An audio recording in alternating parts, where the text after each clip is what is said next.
So, listening to the discussion in the other room on the Common Core section, Superintendent Husfeld, Superintendent Carvalho, several other people at the table, I think Eileen Siegel from the PTA, asked, why are we debating this? Why are we spending time this morning talking about something that's essentially a done deal? I think Superintendent Husfeld said that the goal was to placate critics of Common Core. Was this really a hearing on Common Core? Was this really a discussion about the standards? I think this was really a discussion about the standards and making sure that we're all on the same page and that we're focused on the right things and that we all know where we're headed. So I think it was an important discussion. What changed? I mean, how did it move any of the Florida policy in any new direction, or what do we learn? I think we will know better in this next section. So as the team is over there working right now on what are the challenges and how do we approach those challenges, I think that's probably where we are going to see most of the work being done in today's discussion about Common Core state standards. One of the other issues that was raised a couple of times at that same table was the turnover in leadership at the Department of Education has caused some issues for the districts because they're left to explain the kind of why we're doing this, what it is, and that they're not exactly equipped to do that. How do you react to that? I would react by saying my goal is to provide stability. I think that that's an important role for me to be in right now, is to be that stabilizing force. I've been in the department and in education for many, many years, so I think that I bring that to the table and hopefully can provide some of that stability that they are looking for. There was an item yesterday I forgot to ask you about. Wanted to clarify. There was some discussion about the October State Board of Education meeting and regarding a school grading rule. I want to make sure, I know that there was the vote earlier this year.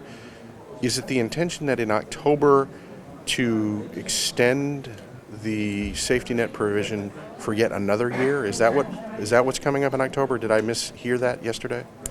That was the discussion that Jane Fletcher presented yesterday, is that is on the table for the October State Board meeting, is to provide stability in the school grade, to leave that safety net in place for another year as we are moving toward the new assessments. So that is something that will be up before the State Board in October for them to take up as a decision that will need to be made, since that was a one-year provision that they voted on earlier.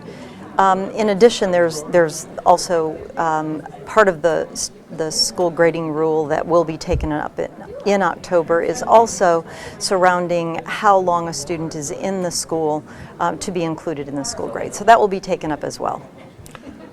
So at this point, what then I just want to make sure I kind of understand where we're going then, is that we're talking about making some further revisions to the formula, but keeping intact everything else at this point in time.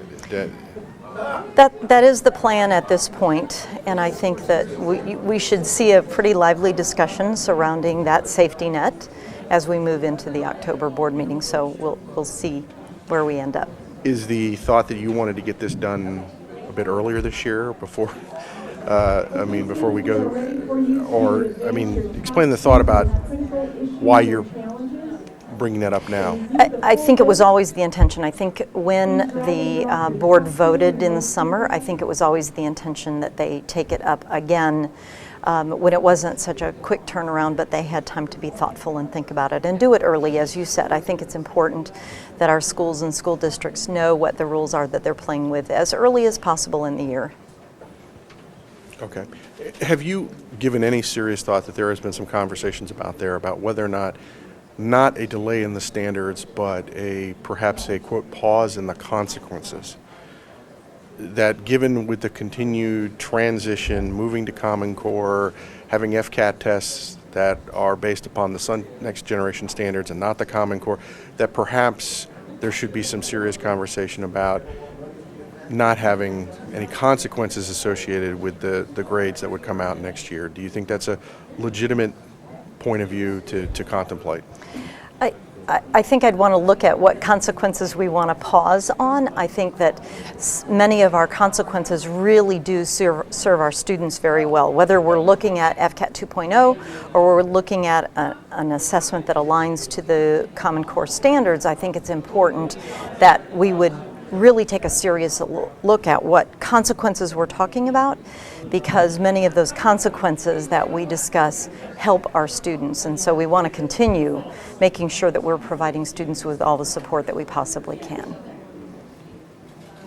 I was going to ask, since Governor Scott is not here, have you had any conversations with him about how this is going or any guidance from him? I think that staff has had conversation with the governor about how it's going, and I think that he is, again, charged us with this important work of listening. We're going to be doing that. We're going to be talking about what's important, and as the collaborative labs do a great job, they actually synthesize everything, and we'll be able to come out with a document that has all of the talking points that are coming from this event, and I think that will help us as we move forward. And you said staff, can you just clarify, his staff or yours? Both. We have continuous discussion, and that has been conveyed back to the governor. Great. Thanks, everyone.